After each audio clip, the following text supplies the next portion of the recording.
When temperatures plummeted to 20 degrees below zero and Arctic winds lashed the coasts of Scandinavia, the Vikings didn't merely survive.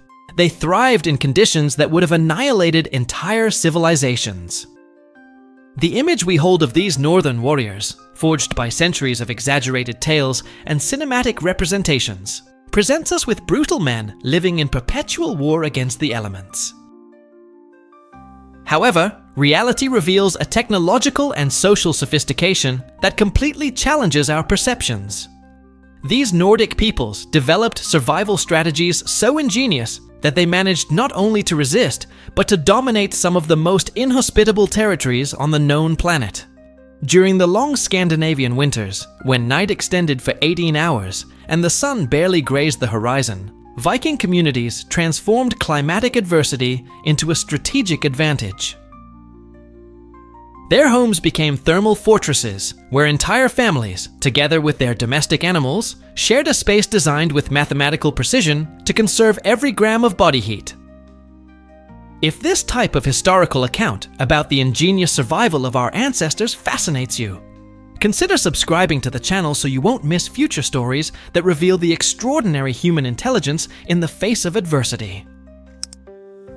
The most revolutionary technique employed by the Vikings was planned thermal cohabitation.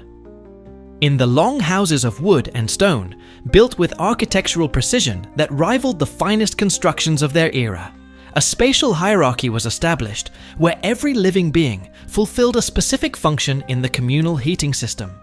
Domestic animals weren't simply livestock, they were survival companions whose body heat was systematically utilized. Cows, sheep, and goats occupied the extremes of these communal dwellings, creating living barriers against the external cold. Their constant breathing generated water vapor that, combined with body heat, raised the ambient temperature several degrees. Horses, considered especially valuable for their large body mass and heat production, often shared semi-enclosed spaces with the most prominent families of the community. But Viking ingenuity wasn't limited to proximity with animals. They developed a system of human thermal layers that optimized heat distribution during the most rigorous nights. Elders and children occupied central positions, protected by young adults whose greater body heat production created survival microclimates. Pregnant women received strategic locations near animal heat sources, ensuring the survival of future generations. The pelts and textiles used reveal profound knowledge of the thermal properties of different materials. Polar bear skins, obtained through risky expeditions towards the far north, were reserved for the most severe nights. Seal skins, with their unique capacity to repel moisture while maintaining heat, became family treasures transmitted from generation to generation. Sheep wool textiles, worked with specific techniques that created air chambers between fibers, formed the base of a clothing system that functioned like a second skin. Nutrition during these critical periods also formed an integral part of the survival strategy. The Vikings had discovered that certain foods generated more internal body heat than others. Whale and seal fats, consumed in specific quantities, provided an energy source that burned slowly, maintaining elevated body temperature for hours. Fermented beverages, especially mead prepared with Nordic bee honey, not only temporarily elevated body temperature, but also served as natural disinfectants in an environment where diseases could mean death.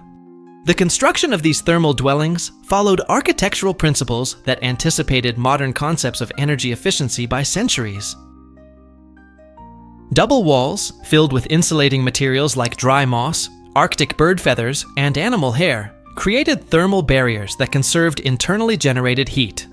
Inclined roofs, designed to support the weight of accumulated snow, used this same snow as additional insulation, transforming what seemed like a disadvantage into a thermal advantage. Perhaps you wonder how they managed to maintain hygiene in these conditions of extreme proximity. The answer reveals another facet of their sophistication. The Vikings developed communal cleaning routines that combined practical aspects with social rituals, demonstrating that survival and civilization could coexist even in the most adverse conditions.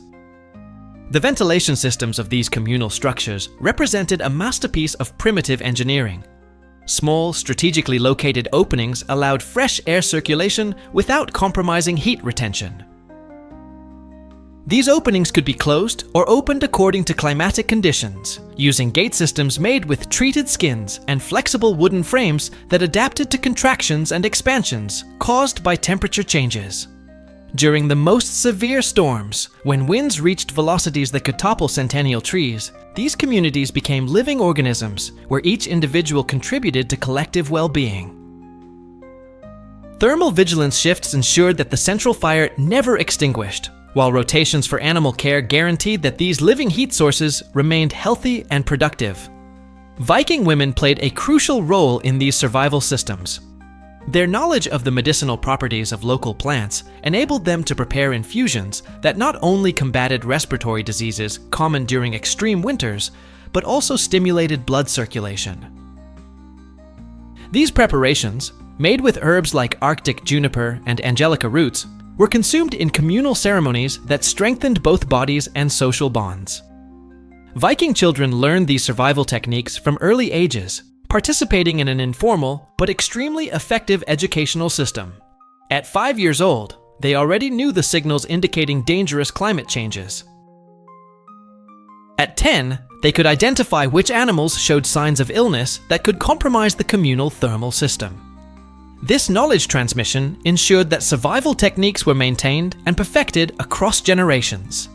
The psychological aspects of winter survival also received specialized attention. The Vikings had observed that isolation and prolonged darkness could affect mood and the will to live. To counteract these effects, they developed communal storytelling traditions that extended during the longest nights. These sessions weren't simple entertainment. They served as collective therapy that maintained high morale and reinforced cultural identity. Music and ritual songs fulfilled similar functions, but with an additional component. The act of group singing generated body heat through respiratory muscle exercise and cardiovascular activation. The sagas sung during these communal sessions not only preserved Viking history and traditions, but also literally contributed to the community's physical survival. Indoor games, including primitive versions of chess and other strategic entertainments, kept minds active and generated controlled physical activity that contributed to body heat without requiring the energy expenditure of more intense activities. These games also served to resolve internal conflicts non-violently, avoiding disruptions that could compromise the cooperation necessary for collective survival. Resource management during these critical periods required planning that began in spring. The Vikings calculated with mathematical precision the quantities of food, fuel, and materials necessary to survive winters that could extend for 6 months. This planning included emergency reserves that could sustain the community during unexpectedly long or severe periods. Storage systems utilized conservation principles that anticipated modern food preservation techniques. Meats were smoked and salted using specific methods that not only prevented decomposition, but also concentrated essential nutrients. Grains were stored in hermetic containers that protected them from moisture and rodents, ensuring carbohydrate sources during the most difficult months. Honey, considered an invaluable treasure, was used not only as sweetener and base for fermented beverages, but also as natural antiseptic to treat wounds and diseases. Its indefinite conservation capacity made it an emergency reserve that could mean the difference between life and death during food crises. Commercial exchange during less severe months allowed Viking communities to obtain resources that weren't available locally. Commercial expeditions were carefully planned to coincide with favorable climatic periods, and obtained products were distributed according to priority systems that favored elements essential for winter survival. These exchanges also facilitated the flow of knowledge about survival techniques developed by different Nordic communities. Successful innovations spread rapidly through commercial and family networks, creating a continuous improvement system that increased survival possibilities for the entire region. Viking metallurgy also adapted to winter survival needs. Iron tools were designed to function efficiently at extremely low temperatures, using alloys and tempering techniques that avoided metal brittleness in Arctic conditions. Braziers and metallic heating systems were constructed with designs that maximized heat transfer while minimizing fuel consumption.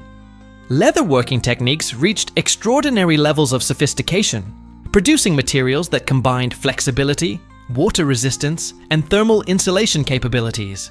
Tanning processes used natural substances that not only preserved skins, but also conferred additional properties like insect resistance and antimicrobial capabilities. Social organization during extreme winters was based on cooperation principles that transcended normal hierarchies of Viking society. Warrior leaders, feared on battlefields, became resource coordinators who ensured equitable distribution of heat, food, and space. This temporary social transformation demonstrated the flexibility and pragmatism that characterized these communities. Collective decisions were made in informal assemblies, where each community member could contribute observations and suggestions. This primitive democratic system ensured that everyone's knowledge and experience were utilized to optimize survival strategies. Women, elders, and even older children participated in these discussions, recognizing that survival depended on collective wisdom. Religious and spiritual rituals adapted to winter conditions, creating ceremonies that not only satisfied spiritual needs, but also contributed to social cohesion and morale maintenance. These ceremonies often included elements that generated body heat, like controlled ritual dances and chants that required sustained physical effort. Offerings to Nordic gods during these critical periods reflected survival priorities. Precious foods, high-quality pelts, and essential tools were sacrificed hoping to obtain favorable climatic conditions. These rituals also served as resource redistribution mechanisms, ensuring that the most valuable elements circulated throughout the community. Viking medicine during extreme winters combined empirical knowledge with ritual practices, creating healthcare systems that addressed both physical and psychological aspects of survival. Healers developed specific treatments for the most common diseases during these periods: frostbite, respiratory diseases, nutritional deficiencies, and disorders related to sunlight lack. Communal baths, when conditions permitted, became social and therapeutic events that combined hygiene, medical treatment, and community bond strengthening. These sessions used water heated with red-hot stones and medicinal herbs that provided both physical and aromatic benefits. The astronomical knowledge of Vikings allowed them to predict seasonal climatic patterns with remarkable precision. This climate prediction capability gave them crucial advantages for resource planning and survival strategy preparation. Animal behavior observations also provided early indicators of severe climatic changes, permitting preventive adjustments in survival strategies. Viking navigation techniques, famous for their precision in open seas, also applied to terrestrial survival during storms that eliminated all visibility. Navigators used primitive compasses, wind observations, and terrain knowledge to maintain orientation during the most adverse climatic conditions. Waste management in these concentrated communities required sophisticated systems that avoided sanitary problems without compromising thermal insulation.